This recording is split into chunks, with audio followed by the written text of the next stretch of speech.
Hello, bonjour. My name's Steve Rolls and I am the author with Harvey Slade and James Nichols, the co-author of How to Regulate Stimulants, A Practical Guide, which was first published by Transform Drug Policy Foundation in the UK in 2020.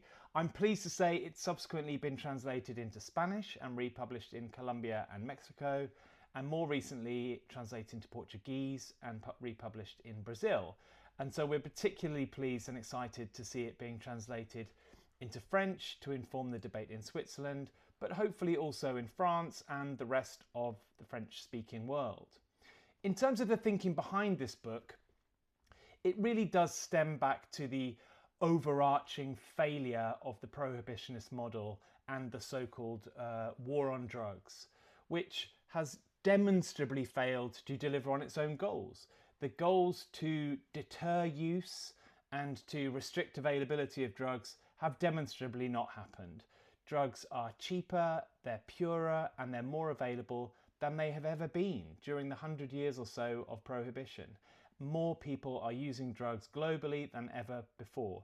So clearly on its own terms, it's been a stunning failure, but it's actually worse than that because prohibition, illegal production and supply makes risky drugs more risky, and it also hands control of this trillion-dollar market to the worst possible people.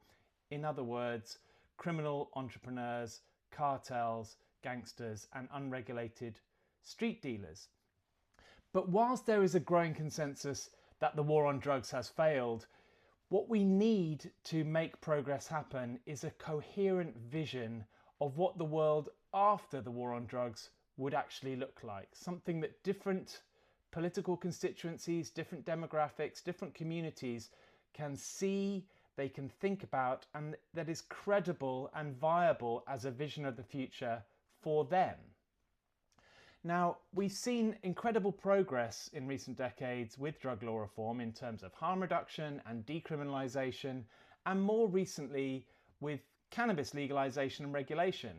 It's worth remembering that just 12 years ago, nowhere in the world had legalised and regulated cannabis for adult use, for non-medical adult use. But today we see 45 different jurisdictions around the world now have some form of legally regulated adult access to cannabis for non-medical use. More than 500 million people are living in these jurisdictions, and that number was zero just over 10 years ago. And I think that shows that change is possible, that change is happening, and there is an appetite for change. The tolerance for the failures of the war on drugs is evaporating fast now.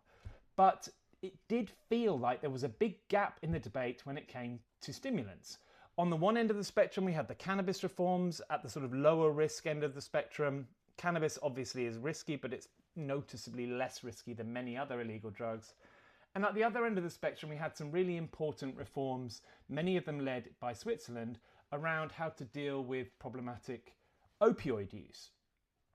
But between these kind of twin spotlights of cannabis reforms and dealing with the opioid crisis, it felt like stimulants, and I'm thinking here about amphetamines, MDMA, and particularly cocaine, had been somewhat lost in the shadows.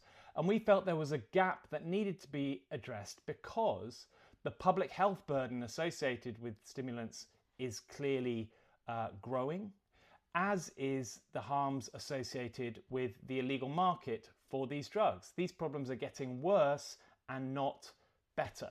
So the idea with this book was really to provide a credible, coherent, and academically rigorous set of proposals that draw on regulatory scholarship from other drugs and other lessons we may have learned from other fields and disciplines, and try and present a coherent vision of what a post-prohibition world could look like for this set of drugs that simply hadn't been done before.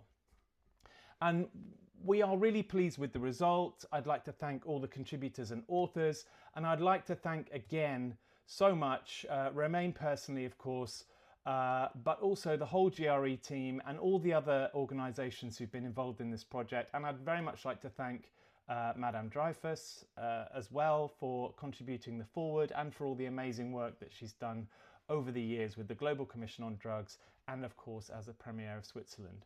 So I wish you well for the event today and I look forward to working with the GREA team to inform this debate and hopefully moving towards a better world in which the risks associated with stimulant use and stimulant markets can be better managed and the harms associated with that can be reduced, and we can move towards our shared goals in terms of public health, in terms of criminal justice and security, and in terms of sustainable development and human rights.